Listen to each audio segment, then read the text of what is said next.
Halo semuanya, kembali lagi bersama saya Isran Muhammad Pakaya. Jadi hari ini kita mau update teman-teman terkait dengan situs web kipkuliah.kemendikbud.go.id ya teman-teman. Jadi sampai dengan hari ini 29 Juni 2024 situs Kipkuliah atau website Kipkuliah tetap belum bisa diupdate ya teman-teman.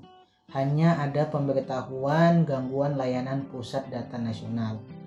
Nah, mungkin teman-teman sudah mengikuti ya kasus ini di mana pusat data nasional mendapat serangan ransomware ya atau dihack oleh orang yang tidak diketahui. Jadi beritanya itu sampai dengan hari ini tetap tidak ada kejelasan ya antara bisa dipulihkan atau tidak bisa dipulihkan sama sekali. Jadi kalau kasusnya itu hackernya minta uang tebusan ya, teman-teman mungkin sudah mengikuti juga, namun dari pemerintah tidak akan membayar uang tebusan tersebut ya. Jadi seperti inilah kondisi website Kipkuliah saat ini, memang sama sekali tidak bisa diupdate. Nah, ada info terkait dengan Kipkuliah. Jadi Komisi 1 DPR RI itu sudah mencecar ya atau menanyakan hal ini kepada Kominfo. Jadi saya kutip dari detik.com.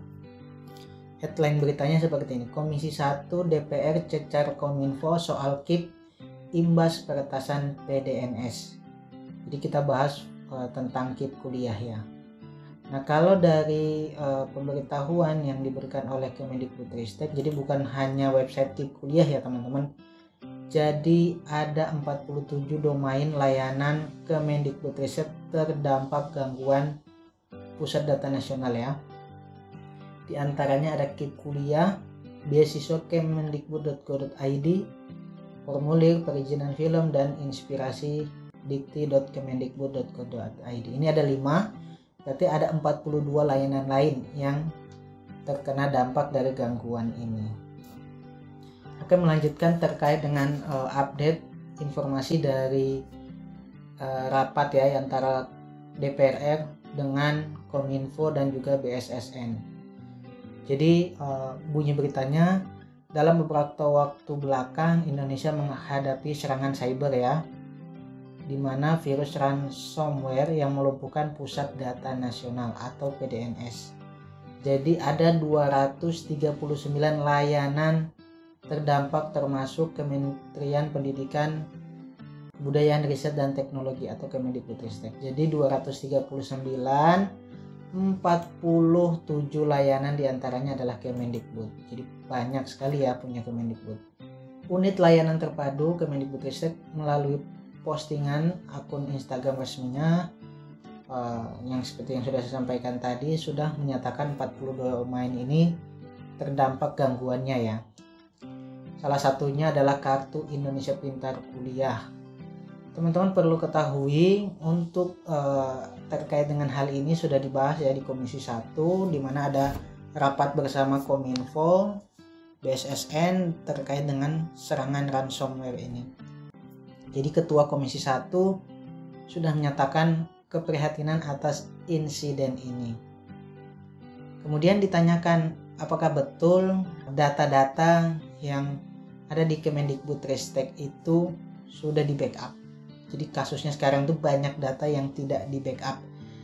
Jadi berdasarkan informasi itu hanya 2% data yang terbackup teman-teman. 2% ya dari 100%. Artinya sedikit sekali yang bisa dipulihkan. Nah, apakah data KIP dan beasiswa anak sekolah itu di backup?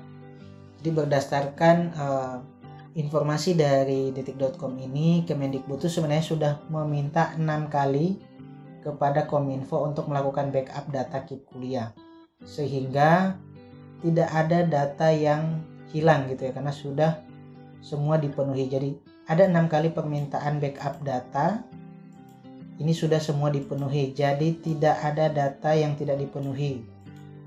Datanya sudah tercover dan terekam semua ya, kata Direktur Jenderal Aplikasi Informatika Kominfo. Nah, selaras dengan Kominfo, Telkom juga sudah melakukan proses backup data sebagai vendor PDNS 2 di Surabaya ya. Jadi untuk Kemendikbud memang di proses restore yang kita lakukan datanya ada. Jadi saat ini data Kemendikbud masuk dalam proses restore dan dipastikan data backupnya di catatan kami ada.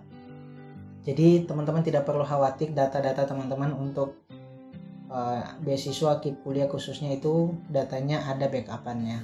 Sementara untuk layanan memang sampai saat ini tetap tidak bisa kita akses ya. Sudah kita akses nih websitenya kipkuliah.kemendikbud.go.id, hanya muncul seperti ini, berarti memang belum bisa diupdate. Nah, dari unit layanan terpadu Kemendikbudristek itu sudah memberi sarana informasi terkait dengan gangguan layanan bisa dilakukan melalui pusat panggilan 117, pelaporan di ult.kemendikbud.go.id, laman pelaporan www.kemendikbudlapor.go.id, dan pengaduan @kemendikbud.go.id. Jadi ada 4 kanal ini ya, bisa teman-teman manfaatkan jika teman-teman butuh informasi secara cepat, misalnya ingin menyampaikan terkait dengan pendaftaran KIP kuliah, sementara di kampus harus segera menyelesaikan. Jadi beberapa informasi itu ada kampus-kampus yang sudah memberi kelonggaran waktu ya, jadi diperpanjang untuk pendaftaran KIP kuliahnya.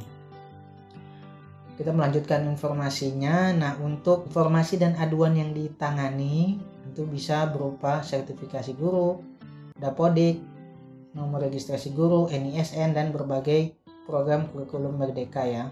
Kita perlu ketahui kenapa sih situs Kemendikbud ini tidak bisa diakses. Jadi untuk website KIP kuliah dan 46 domain lain itu tidak bisa diakses karena tadi ya sudah saya sampaikan tadi, kena hacker di website PDN ya, Pusat Data Nasional, dan itu dikelola oleh Kominfo. Jadi yang paling bertanggung jawab sebenarnya adalah dari Kominfo dan BSSN. Bagaimana tidak bisa menjaga keamanan data nasional kita. Ini sudah beberapa kali ya, bahkan bukan cuma sekali 2 kali. Ya, mudah-mudahan kita sebagai masyarakat biasa ya, masyarakat yang berharap gitu pengolahan data nasional bisa dilakukan dengan lebih baik lagi ke depannya. Nah, mungkin sekian teman-teman update informasi kali ini. Bagi teman-teman yang ingin mendaftar KIP kuliah jalur mandiri baik PTN maupun PTS, bersabar dulu ya sambil terus-terus mengupdate informasi. Mudah-mudahan mungkin ya dari kampus memberikan toleransi atau waktu gitu ya, waktu tambahan sampai menunggu website KIP kuliah dipulihkan. Cukup sekian saya rasa teman-teman, terima kasih sudah menonton. Jangan lupa like, komen, dan subscribe serta share video ini jika menurut teman-teman bermanfaat.